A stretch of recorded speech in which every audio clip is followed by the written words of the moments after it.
అంటే అందరూ వాళ్ళు ఎదిగినది అదంతా ముందు చెప్తారు, కానీ నేనేమనుకుంటున్నా అంటే ముందు అసలు మీరు ఎట్లా స్టార్ట్ చేశారు, మీరు ఫేస్ చేసిన కష్టాలు, వీటి గురించి కొంచెం ఒక స్టోరీ లాగా మా ప్రేక్షకులకు చెప్తారా? డెఫినెట్లీ అండి. సో బ్యాంబూ హౌస్ ఇండియా అనేది 2006లో స్టార్ట్ అయిందండి. 2006 ఆల్మోస్ట్ దగ్గర దగ్గర 20 ఏళ్ళు అవుతుంది ఇప్పటికి. సో అదేదో ప్లాన్ చేసి స్ట్రాటజిక్ గా బ్యాంబూలో దిగాలి, బిజినెస్ చేయాలి అనేది ఎక్కడ ఆ ప్లానింగ్ తో ఎప్పుడు స్టార్ట్ అవ్వలేదు అసలు. సో అది ఎలా స్టార్ట్ అయిందంటే మ్యారేజ్ అయింది, అరుణ మిస్సెస్ కో ఫౌండర్ కూడా, మీ ఇద్దరం కలిసి స్టార్ట్ చేసాం ఇది. సో మ్యారేజ్ అయ్యాక 3rd month లో అరుణ్ అంది ఇంటికి ఒక సోఫా సెట్ కొందామని. అది పాతది అయిపోయింది, సరే సోఫా సెట్ కొందాం అని కానీ వెతికాం సిటీ అంతా. సో అరుణ్ ఏంటంటే వెరీ పర్టికులర్ న్యాచురల్ ఉండాలని, అంటే అప్పటికే ఆవిడకి ఉంది. తో ఏంటి ఈకో ఫ్రెండ్లీ లాగా. మీకు ఏమైనా ఉండేదా చిన్నప్పటి నుంచి? నాకు ఈకో ఫ్రెండ్లీ అని ఏం లేదంతా, ఈకో ఫ్రెండ్లీ అని ఏం లేదు. సరే వెళ్ళాం కదా అని సరే కొనేదేదో ఈ పెద్ద పెద్ద షాప్ లో కొనకూడదని మొదటి నుంచి ఉంది నాకు. అదే పెద్ద పెద్ద చోట్ల మాల్స్ లో అక్కడ ఇక్కడ కొద్ది, ఎందుకంటే అందరికి తెలుసు అక్కడ ఎవరికి లాభం ఉండదని.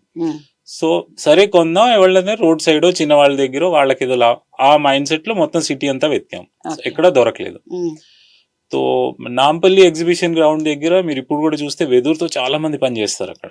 సో వాళ్ళ దగ్గరికి వెళ్ళి మాకు సోఫా సెట్ కావాలంటే ఆ వెదురులో ఎవరు చేయరు సోఫా సెట్ అలా అన్నారు. లేదు నిత్యంలో వరకే అది, సోఫా సెట్లే ఉండవన్నారు. సరే మళ్ళీ వెనక్కి వచ్చి మళ్ళీ సర్చ్ చేసాం ఇంటర్నెట్ అంతా, గూగుల్లో అంత లేకపోయినా ఎంతో కొంత ఉంది గూగుల్. అప్పుడు సర్చ్ చేస్తే ఎక్కడ దొరకలేదు, సిటీలో ఎక్కడా దొరకలేదు లిటరలీ. కానీ గూగుల్ రిజల్ట్స్ ప్రకారం వరల్డ్ మొత్తం అన్ని అవైలబుల్ ఉన్నాయి. మాకు అదేంటి అన్ని చోట్ల ఉంది, మన దగ్గర ఎందుకు లేదు, ఇండియాలో అంత ఈజీగా ఎందుకు అవైలబుల్ లేదని. 20 years బ్యాక్ ఇంత టెక్నాలజీ, ఇంటర్నెట్ యాక్సెస్ ఏమీ లేదు అసలు అప్పుడు. లేదు ఎక్కడో ఒక ట్రై చేద్దాం అని వెతికితే అహ్మదాబాద్ లో NID అహ్మదాబాద్ ఉంది, నేషనల్ ఇన్స్టిట్యూట్ ఆఫ్ డిజైన్. అక్కడ ఒక ప్రొఫెసర్ తో కనెక్ట్ అయ్యాం. సో ఆయన కొన్ని బ్లాగ్స్ అవి చూసాం, ఆయన గురించి తెలుసుకున్నాం, ఆయన ఫోన్ నెంబర్ తీసుకున్నాం కాలేజ్ నుంచి. సో అప్పుడు ఆయన చెప్పారు లేదు ఉంటుంది, అలా ఏం లేదు, మన దగ్గర కూడా ఉంటుంది కానీ అంత వైడ్లీ యాక్సెప్టబుల్ కాదు, నేను లొకేషన్ ఇస్తాను కావాలంటే మీరు అక్కడికి వెళ్ళి తెచ్చుకున్నాను. మేము మామూలుగా ఇస్తారేమో అనుకున్నాం కానీ ఆయన ఇండో బంగ్లాదేశ్ బార్డర్ లొకేషన్ ఇచ్చారు. ఆ విలేజ్ పేరు కట్లమారా. కట్లమారా అనేది ఇండో బంగ్లాదేశ్ బార్డర్ మీద ఉంది. అంటే టెక్నికల్లీ చూస్తే అది బంగ్లాదేశ్ లో ఉంది. అంటే ఫస్ట్ ఇండియా వస్తుంది, నోమాన్స్ ల్యాండ్ వస్తుంది, నోమాన్స్ ల్యాండ్ దాటితే మళ్ళీ కట్లమారా వస్తుంది. దానికి మళ్ళీ ఒక స్టోరీ, ఒక హిస్టరీ ఉంది. Why Katlamara is on the other side of India అని. ఆ టైంలో king at the time of independence he decided he'll merge with India. So దానికి స్టోరీ ఉంది. ఆయన అదేమిటి అంత దూరం వెళ్ళి మేక్స్ నో సెన్స్ అనుకున్నాం. అరుణ్ లేదు వెళ్దాం, ఇట్స్ ఓకే పర్వాలేదు, తిరిగినట్టు కూడా ఉంటుంది, ఇప్పుడే పెళ్ళాను కదా. సో మేము ఇంట్లో కూడా చెప్పలేదు, మేము వెళ్తున్నాం తిరగడానికి అంతే. సో అంతవరకు వెళ్ళాం మేము. ఒక సోఫా సెట్ గురించి ఇండో బంగ్లాదేశ్ బార్డర్ వరకు వెళ్ళాం. కానీ మీరు ఇక్కడ మన అడవులు అట్లా ఏం ట్రై చేయలేదు? లేదంటే సోర్స్ దొరకలేదు మాకు. అంటే లింక్ పెడదామనే దొరకలేదు అక్కడ మాకు. ఈజీగా లింక్ దొరికింది ఇంటర్నెట్ లో, ఆయన చెప్పారు, కానీ ఫోన్ చేసి వెళ్ళడానికి లేదు. ఆయన అన్నారు మీరు వెళ్ళాల్సిందే, ఇంకా వేరే సోర్స్ లేదు ఆ టైంలో. ఇప్పుడైతే అందరి దగ్గర అన్ని ఉన్నాయి. సరే రిస్క్ తీసుకుని వెళ్ళి చాలా ఇబ్బంది పడ్డాం వెళ్ళడానికి కూడా. అంటే అంత దూరం వెళ్ళడం అప్పుడు చాలా కష్టమైంది. సో అప్పుడు ఎలా ఉండేదంటే త్రిపురలో దిగి అక్కడి నుంచి మాట్లాడుకుని అక్కడ ఒక ఆర్మీ కాన్వాయ్ తీసుకెళ్తుంది, ముందు వెనక ఆర్మీ కాన్వాయ్ ఉంటుంది, మధ్యలో జనరల్ అవన్నీ ఆ టైంలో అంటే పార్ట్ ఆఫ్ సిస్టమ్ అది. సో అలాంటి చోట్ల వెళ్ళాలంటే అప్పుడు అలా ఉండేది. సో వెళ్ళాం, అప్పుడు కూడా వెళ్ళాం. సో కానీ వెళ్ళాక మేము చూసింది ఏంటంటే విలేజ్ మొత్తంలో వెదురే ఉంది, మొత్తం విలేజ్ వెదురంతా ఉంది. So almost every second house వెదురుతో ఏదో ఒక పని చేస్తున్నారు. సో అంటే వాళ్ళ బేసిక్ లైఫ్ స్టైల్ అది, లైఫ్ అది.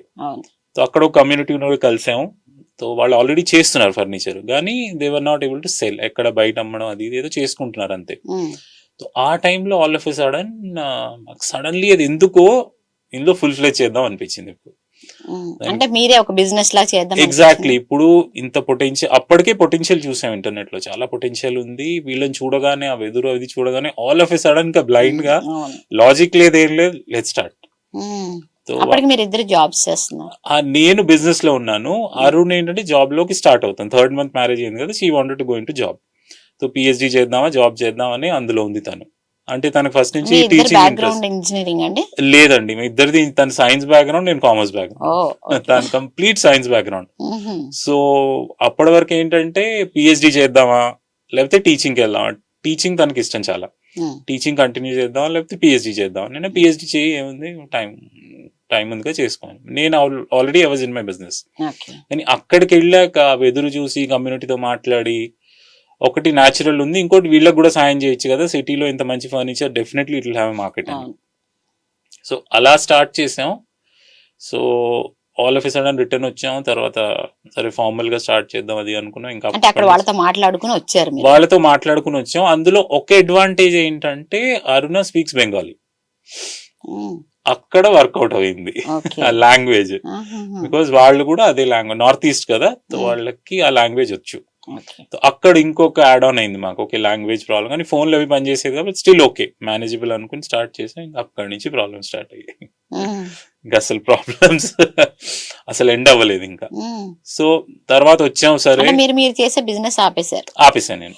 ఆవిడ ఉద్యోగం ప్రయత్నం ఆపేశారు. ఉద్యోగ ప్రయత్నాలు, చదువు ప్రయత్నాలు, నిన్న పాత అన్ని ఆపేసి ఇందులోనే ఫుల్ ఫ్లెజ్ దిగాలి కాబట్టి దీన్ని కొంచెం స్టడీ చేయకపోతే కుదరదని ఇంకొక 2 ఏళ్ళు we continued all the forest visit. అంటే అప్పటికి ఎంత ఫైనాన్షియల్లీ ఎంత సౌండ్? మీరు ఫైనాన్షియల్లీ సౌండ్ కాదండి, very typical middle class family, చాలా వెరీ మిడిల్. ఇద్దరు, వాళ్ళ ఫాదర్ ఏమో రైల్వేస్ లో ఉండేవారు, వెరీ టిపికల్ జాబ్.